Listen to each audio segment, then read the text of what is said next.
In our series, A String of Pearls, DutchbuzZ contributors speak to people who have made an exceptional contribution to our local community. People whose passion for what they do have had an added value for the city of The Hague. First as long-term director of the Alliance Française, and now with brand new initiatives, Dominique Fontaine has been serving both the French and the Francophile communities in The Hague. At first sight, she seems to embody the very essence of Paris, but this active member of The Hague's international community tells DutchbuzZ she's lived outside of France for most of her adult life. Her 30 years in The Hague were preceded by long-term postings in Spain and Portugal. She started by explaining how the Netherlands are not so very different to our neighbours in the south. Portugal is also a small country. The Netherlands is also a small country. Portugal has got a big cousin in the back. And the Netherlands, they do too have a big cousin in the back. And that's Germany and Spain. They both went on to the seas to find new spaces to explore, but also to expand. Both countries. However, Portugal are still dreaming, poets they are, and they are nostalgic. La saudade is a very typical word, saudade, nostalgia. So when they explored, they were the first in Japan, for example. They were in Goa. There were lots, but they didn't maintain much like the Dutch did when they came after the Portuguese to follow their route. Dutch were much more business-related, commercial spirit, and did something that the Portuguese didn't dream of. The Dutch are also hard workers, but they have a completely different way of doing, and that's a northern way of doing things, living. Yeah, they keep moments to themselves, for their family, to gather together, to enjoy gathering together. Of course, they are very strong in terms of negotiations, but a deal is a deal, and when you make a deal with them, they will accept. You don't even have to have a contract sometimes, and if you fail to comply with the deal, then it's over. Forget about their trust. You have lived all around Europe, so England, Spain, Portugal, the Netherlands, France, of course, and you speak many European languages. Do you consider yourself European first or French first? Yeah, I like this question. I am Parisian. If that's French, yes, Paris is in France.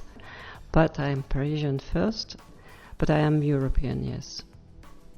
Yes, definitely. Since arriving in The Hague, a little bit of history here, since arriving in The Hague, you've been working full-time at the Patent Office, but you've also been deeply involved in external activities, voluntary work, to support the French presence in the city, notably through the Alliance Française. Can you tell me a little bit about what you did there?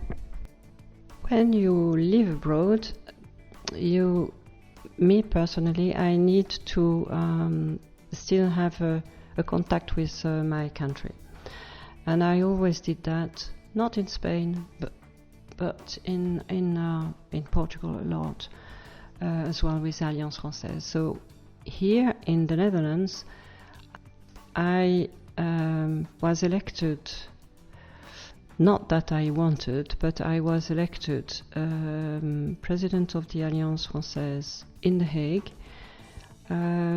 at a time that I had the possibility to do it, let's say, to create some time for the para activities activities in parallel for volunteering. And that was possible. Why? It's because it was the biggest Alliance Française in the Netherlands, with almost 400 members, but there were not a centre de cours, so no language activities. So meaning no teachers, no lessons, no structure. So there was no structure, no building, nothing.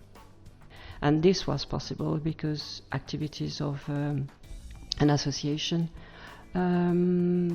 was much easier for me for developing cultural activities that I liked a lot, combining writers and journalists, having debates on political aspects. So that was fun. But then in 1997, the new ambassador wanted the Institut Français in The Hague to close down. And he asked me to take over the activities of the language center. So I took over this in 1997 and set up a centre de cours. And we started in 1997 with buildings in The Hague, in the Kettingstraat. We had 400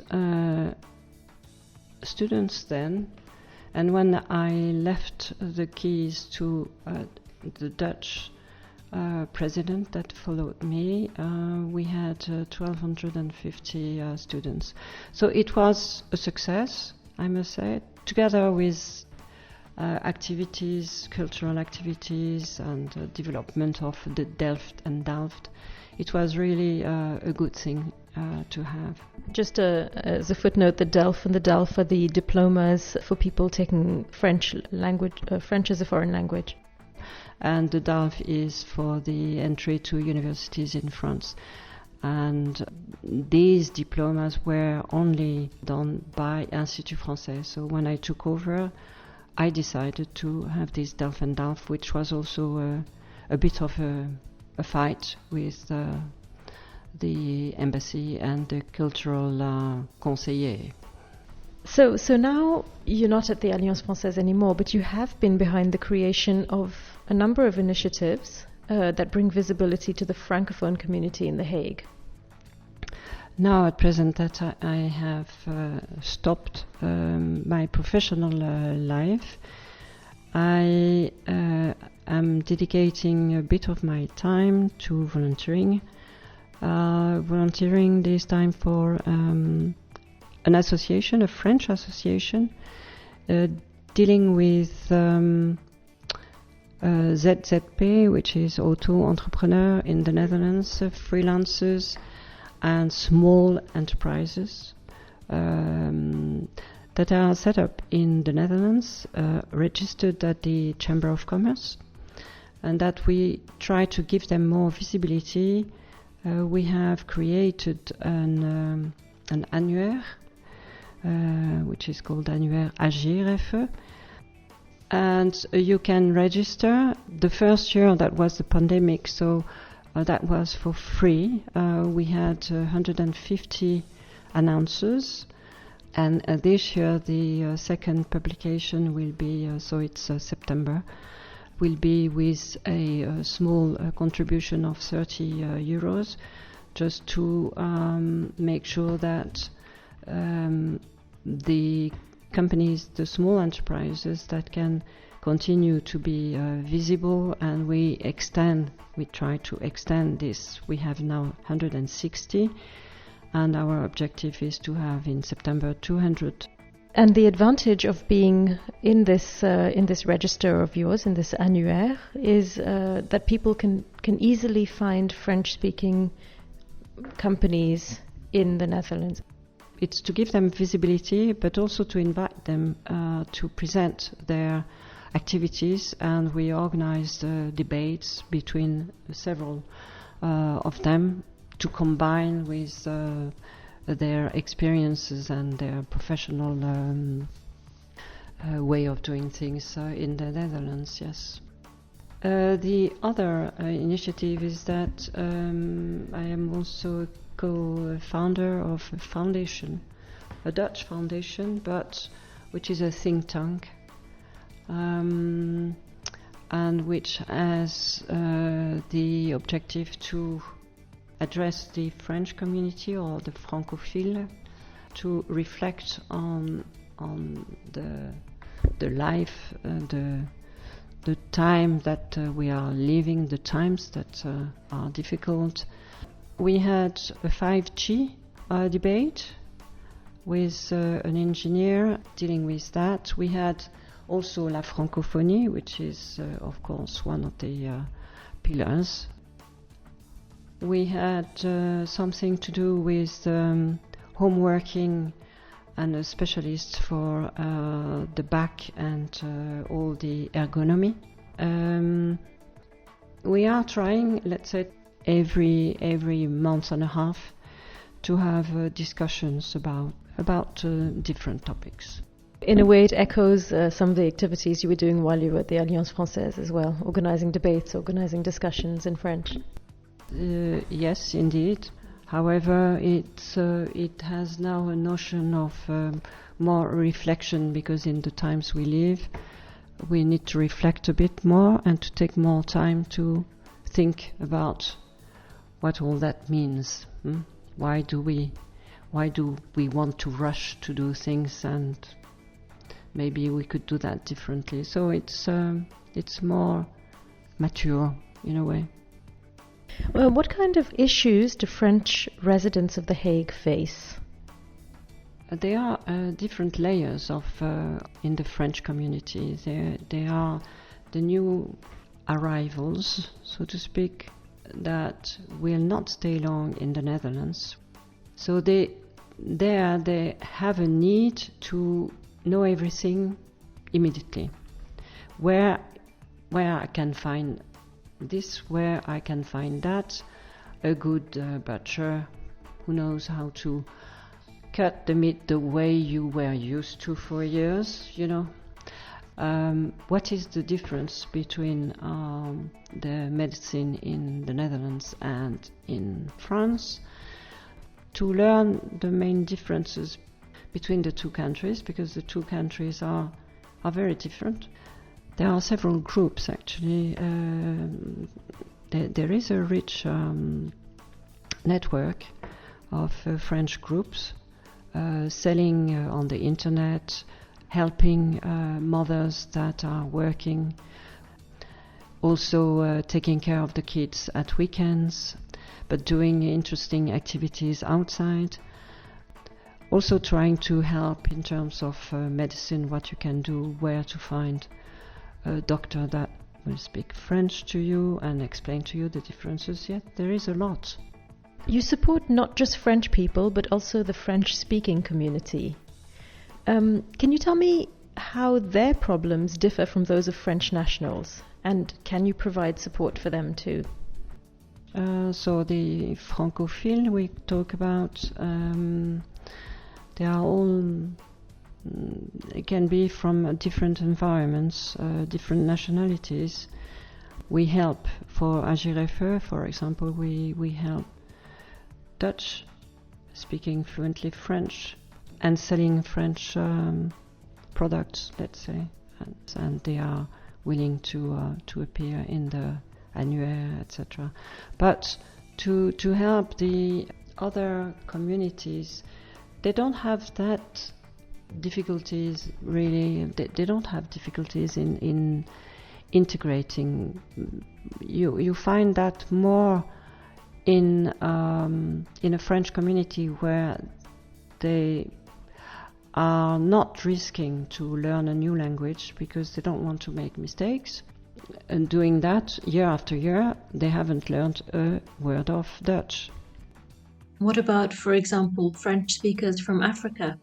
So these communities I was related to when I was in the Alliance Française.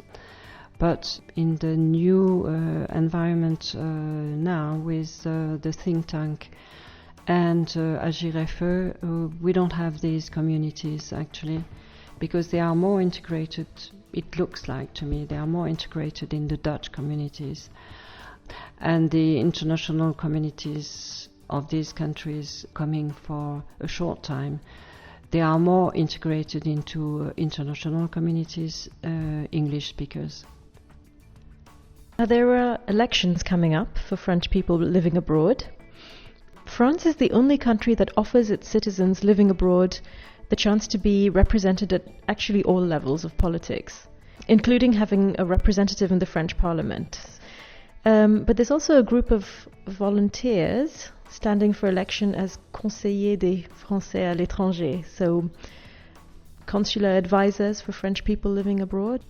The budgets which were allocated to consulates abroad, French consulates, shrunk, and therefore the consulates don't have staff anymore enough to deal with the communities.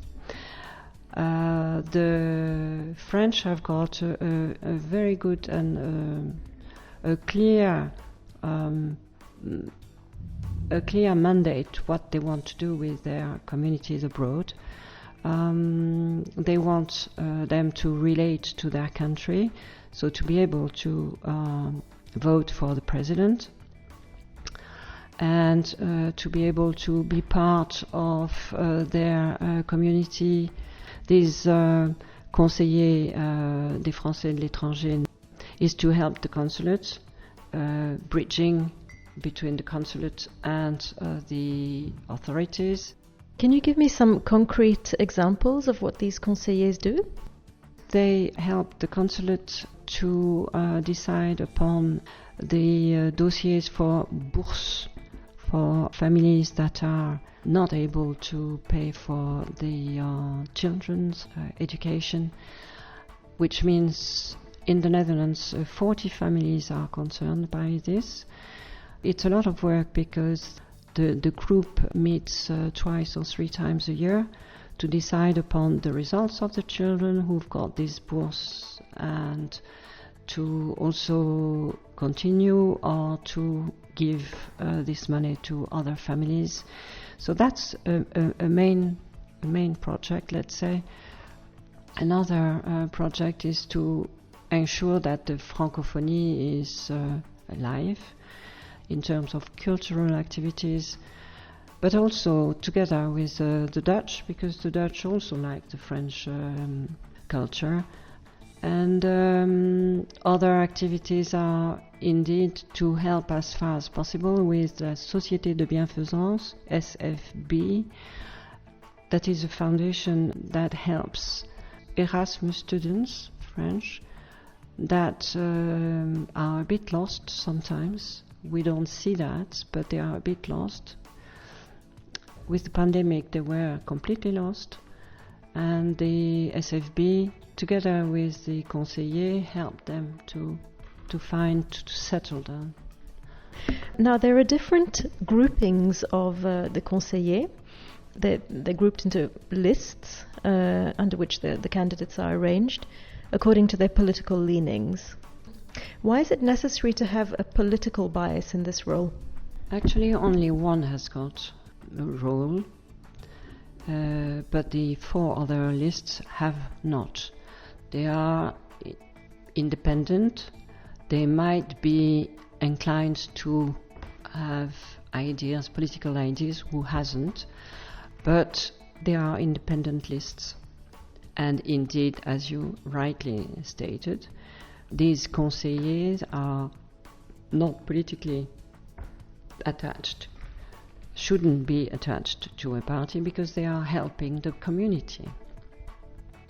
You vote according to the program that they will present. It's according also to the personalities of the lists, elements of the list that make you think, yeah, they could do something new, they could do something helpful for the community. DutchbuzZ. We focus on the international community in The Hague.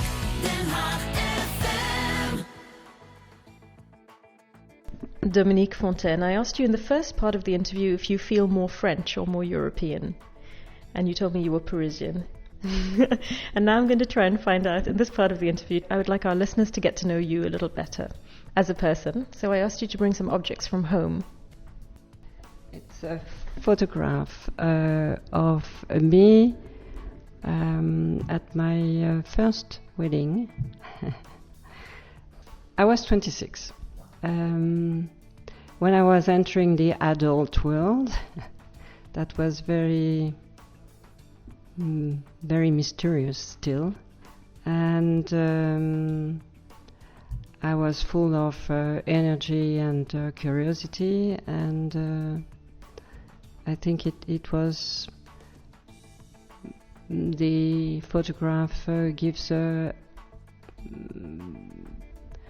vital energy, I think. How do you feel when you look back at that picture? I wouldn't say I would like to go back to those times, because I'm not the type of looking back and say it was much better in those days. No, but it's to say that was a step in my life, and that was not naivety, but that was just freshness. Another object is that a little notebook. It represents the Eiffel Tower, so it's something that I like very much. It's a nice monument. I went up to the top with my grandfather and my grandmother, but she had vertigo, so it was with the grandfather and my brother. And that's a very nice memory. What do you write in your notebook? Notes that I hear from the radio, listening to different radios, etc. That an idea that was discussed, a book, a film, whatever, things that then I can look back and say, maybe I will read this book, or I will see this film or this exhibition. Yeah, concrete things. But I like to write, so I always have my pen with me.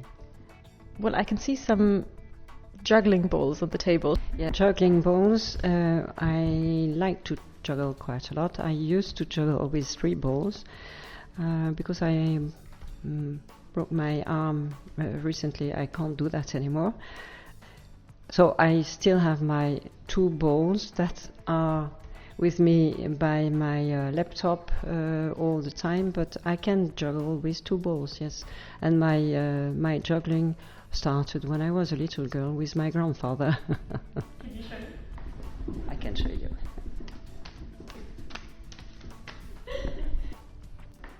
And you said your grandfather taught you to juggle. So is it a little bit of him that you feel every time you have your juggling balls with you? It's a bit of him, yeah. He was a wonderful grandfather. I like the fact that all your objects in one way or another have been stamped by a memory of Paris. Can you tell me about the book that you've brought? It's an author called Dominique Fontaine. I have several books of her. This one is about l'art de la simplicité, the art of simplicity. I like it because I don't need to read from one chapter to the other one to understand whatever. It's really according to your needs, or according to what you are feeling at the present, in the moment, to relax, to take distance, and to try. For me, it's important is to try to simplify, because I have been quite very busy throughout my years, and rushing all the time, and I am not a consumption addict, but I had my little addictions, and I'm trying to stop that by by not emptying the house, because I find it extremely difficult, but at least to tend to a more minimalist way of doing things. And I'm quite successful in some parts. That's why I recommend this book, L'Art de la Simplicité. It's a lovely book. So what would your top 3 tips be for simplifying your life? Don't panic. Take distance. And try to listen more to your intuition. That was Dominique Fontaine, pillar of the French community in The Hague, talking to DutchbuzZ. I'm Aisha D'Souza. Meet the international community in The Hague.